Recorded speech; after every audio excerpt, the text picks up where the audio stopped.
Howdy. Welcome back to Dion Talk.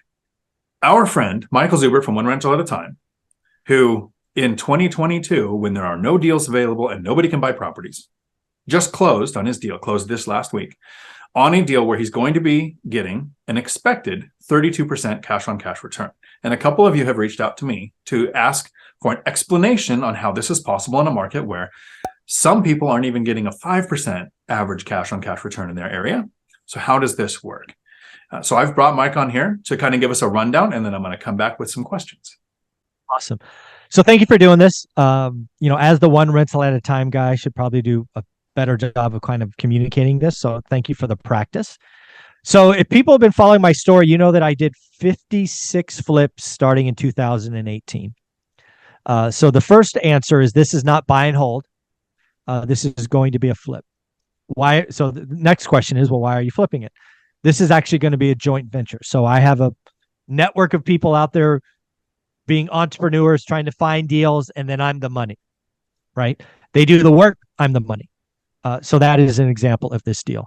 So let's go through the math real quick, and we'll just sketch it out on paper, and we'll show how it happened. So again, I bought this property for $203,000. Okay, and we're going to do the best I can for all fees. My insurance on this, just so you know, is $3,000, which is a little bit more than I expected. We're using round numbers. It was like 3117 or something like that. Closing cost was about $2,000. So as of today, I'm into this property 208. So I have a full quote. We'll actually do this two ways. Actually, yeah, we'll do this two ways. So I have a full quote, soup the nuts, from a team I trust. I have a network, all of that, $48,000. So now I'm into this property 256. This property is going to be sold conservatively at 319. I'm actually thinking we go at 339. So again, I'm being conservative. There will be closing costs to sell this. Call it 6%. So let's just call selling cost 19 grand. So the net profit there is 44 grand.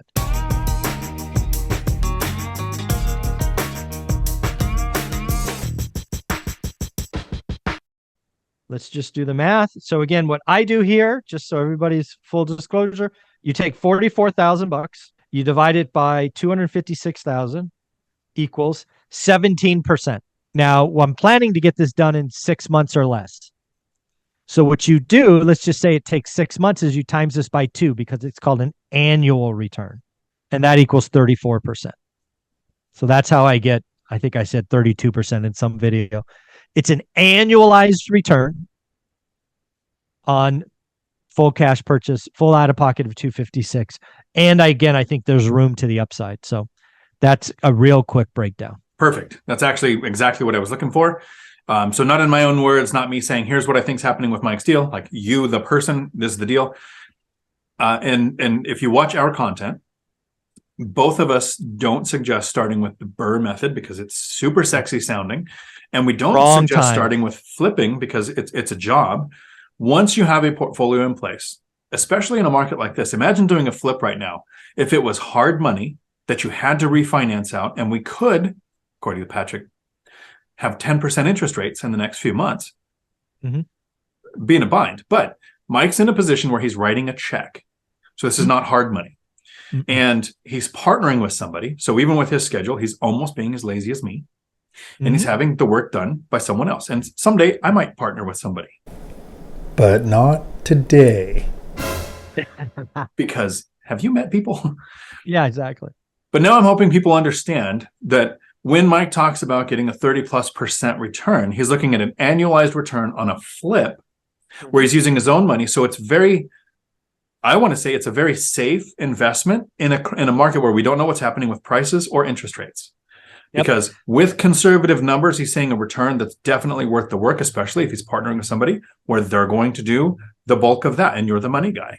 So I think this is a great move, especially in the current market that we have. Yeah, let me do the math just if I was going to hold it, because again, this is the worst case scenario, right? So if I was going to rent this out, which again is that's the worst case scenario. Oh darn, I have another rental, right? That's the worst case scenario. So again, there'll be no debt on it. Let me think about this. 3.2 in that part of town, or 3.1, I should say. It's probably, let's call it 1,700. Tax, insurance, PM, fully remodeled. So let's say I net 1,100. So 1,100 times 12 equals 13. So I would be $13,200, but I have to divide that by all my out of pocket, which is 256,000. Let's see what this equals. 5.1%. So if it was a buy and hold, again, real quick math, it's a 5%, 5.1% yield with no debt. So people would call that a 5% cap rate. So, yep. Well, and the really cool thing is, and we don't have to do the math on this, but it's your money, and we could then do a cash out refinance in the future.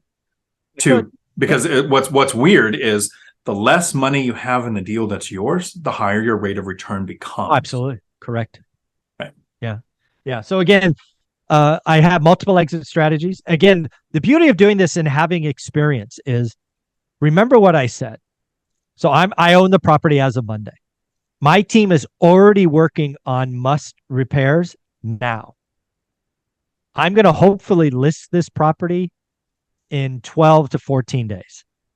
I'm going to list it for 2 weeks at $299, which is below market, in my opinion.